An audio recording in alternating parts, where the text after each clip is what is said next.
we move into this week's position breakdown, we break down a couple of different positions this week. We don't have a whole lot of room to get our pass sets. No, we don't. No, I'm not going to do that anyway.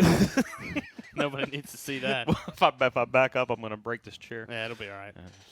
But this week we're going to dive into the tight ends, the offensive line, the defensive line for Georgia Southern football. And this week for the tight ends, we'll start there.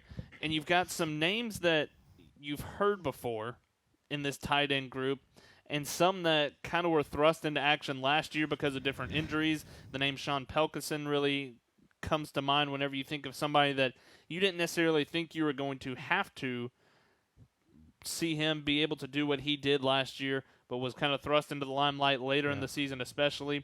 And then you've got the names that you've known from the last couple of years, Bo Johnson, DJ Butler, Chase Hancock, and you look at guys in this group, and a lot like we talked about with the quarterbacks, this may be one of the deeper tight end groups that we've had here at Georgia Southern. And it was that way going into last year, but then COVID hit. Bo Johnson missed the first week of the season against Campbell. DJ Butler got considerable action, had 3 catches against Campbell, had his first career touchdown. Unfortunately, as Coach mentioned a few weeks back, DJ's out for the year because of an Achilles injury, so unfortunately his season is over for the second time in 3 years. But you get Bo Johnson back after a season-ending injury. You get Chase Hancock back after a season-ending injury. Now, Cam Brown did finish up his eligibility, but Pelkison gets back into that mix, and you also have a couple of guys who have gotten some pretty good experience during camp, and Evan Lester and Harrison Hamsley.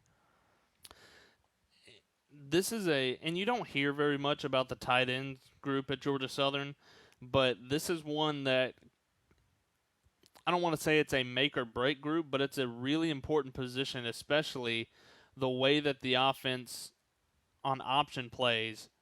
The tight end, 9 times out of 10, is going to be your lead blocker. Think back to 14 and 15 when Coach Ruse was calling plays in his first go-round, how important it was to have Cody Rediger, James Dean, and Jeff Ward. I mean, Jeff Ward wearing 96 at tight ends still kind of threw me for a loop a little bit, but how important they were in the scheme of that offense. Now, personnel groupings, it may look a little bit different in 2021, but you know they're going to have to be a factor, especially on short yardage, when you can expect to see at least 2 of them on the field at the same time. And the good thing is Bo looks normal. Chase Hancock looks normal. I'm still convinced that Sean Pelkison scored against Louisiana Tech last year. How that did not get reviewed, I have no idea. But you incorporate Hamsley and Lester in as well. Both have looked good in different stages in camp. You need depth in that position considering how important they are. And last year when you lost 2 of them, and you're already 1 down this year because of the injury to Butler. Very similar to what you talk about with the offensive line for Georgia Southern. There were a lot of guys that had to step up in kind of unforeseen circumstances a year ago, but it gives guys different opportunities. Caleb Kelly, you and I talk about it all the time. It seems like he's been here for about 12 years. He's played everywhere on that offensive line. There is a note about that. Uh-oh. There is a note about this. Okay. As of right now, Caleb Kelly is slated to be the number 1 right tackle. Okay. Which would complete his cycle on the offensive line. If he starts a game at right tackle this year, it is believed that he would be the first offensive lineman in Georgia Southern history to start a game at all 5 positions.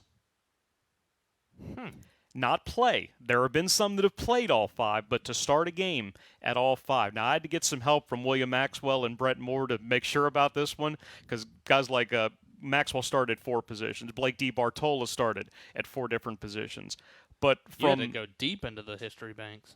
Well, that's why I had to go to 2 of the best to ever do it, because all those guys still talk from the Jeff Munkin era, and they were really helpful, and I do thank both of them. Brett's actually in the process of getting ready for basic training. He's going to be out of pocket for a little while. But to say that you've done something for the first time in the history of Georgia Southern football in a good way, that we love stuff like that. So all Caleb Kelly has to do is start a game at some point this year at right tackle, and right now he's in that number 1 share.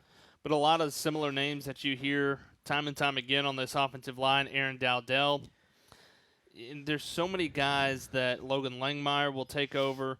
We saw him at center last year. Yeah. Being able to see a lot of the same names really starts to make you feel more comfortable with this offensive line. It makes me think about 2019 where you had 3 season-ending injuries at various points of the first couple months of the season. Last year, you had 6 guys start. So it was a bastion of consistency up front from guys that you knew you were going to see. Yeah. And really, you could say, look, Drew Wilson, of course, finished up his eligibility. Well, he opted to. He could have came back this year. But you could say that you've got 5 starters back because Brian Miller and Caleb Kelly shared reps at left tackle. Yeah. They split them almost down the middle in terms of starts. So that's why technically Georgia Southern has 16 starters back, but you could find a way to manipulate that to say 18 with guys that were starting by the end of the year and guys that you thought were going to have a bigger impact didn't because of injury or because of other reasons, because of COVID, what have you.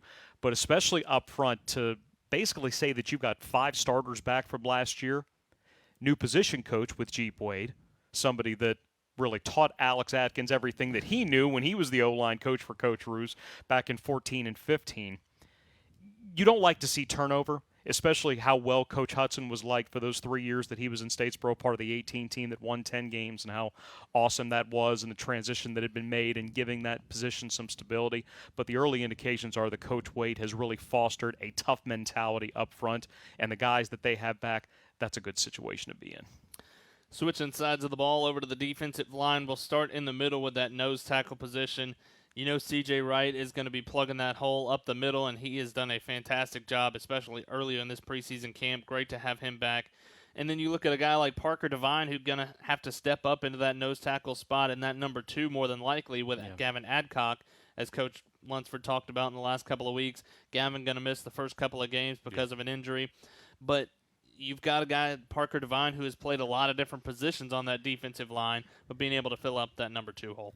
It's been sparing action the first few seasons, but this one I think is where he could break out. I also think about how well Justin Ellis played down the stretch last year. Remember the South Alabama game that Thursday night last year where he had 2.5 tackles for loss and a sack and a half. So I think that he is somebody that's going to be counted on a lot more. Dylan Springer is somebody that's been here since 2018. Numbers were down a little bit last year, but now he's going to get a chance back in the starting lineup. And somebody I'm intrigued about is Brandon Wilson. Somebody that was there last year, Battery Creek, Beaufort, South Carolina. Somebody that was around last year, played just a handful of snaps. He's currently in the number 2 chair at defensive end, and we know how much Coach Cabral likes to shovel those guys in and out. And really, that's a thing that we've seen take hold at a lot of different places in this conference.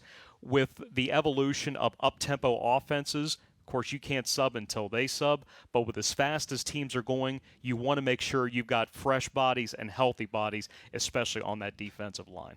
And I think, and Phil Steele brought it up just a few moments ago in our conversation with him of who are you going to get to replace Raymond Johnson, and I don't know that you're going to have a Raymond Johnson type of player, but I think with the depth and being able to get the quote-unquote 2s in to replace the 1s when you need it to, it's not necessarily 1s and 2s. It's more 1A, 1B on that defensive line, it seems. A.J. Watkins is somebody that has played really well in spurts. He had some injury troubles last year, missed the back half of the season due to an injury. He's been banged up a little bit in camp, but that's somebody that is going to be heavily involved once he returns. Trayvon Locke from Savannah and Benedictine, he's missed some time in camp as well, but that's someone that is immediately going to be in the rotation when they're back in full go.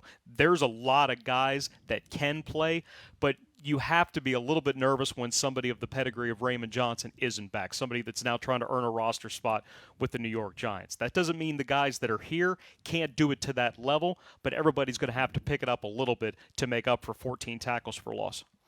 I'm with you. Justin Ellis is the guy that really stands out on this defensive line for me in the jump that he's made from past years to this year. And I think he's kind of made that jump on the leadership side as well. He's one of the guys that in the preseason press conference that Coach Lunsford had for all the media just to kind of overview what preseason was going to look like for Georgia Southern, he was one of the guys that Coach Lunsford picked to come to that press conference. And I think that kind of speaks volumes up to the jump that he made.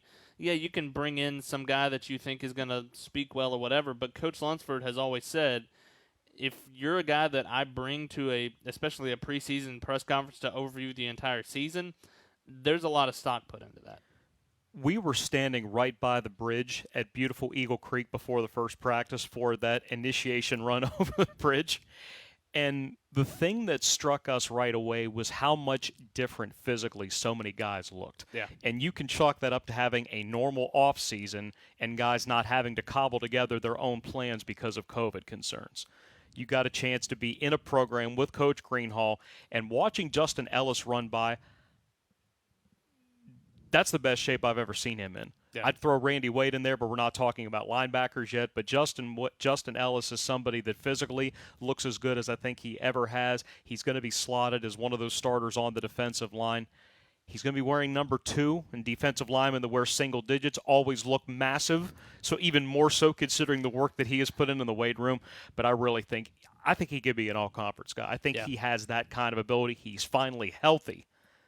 And if he's able to thrive like we think he can, I think he's going to be an all-conference guy. Yeah, I do too.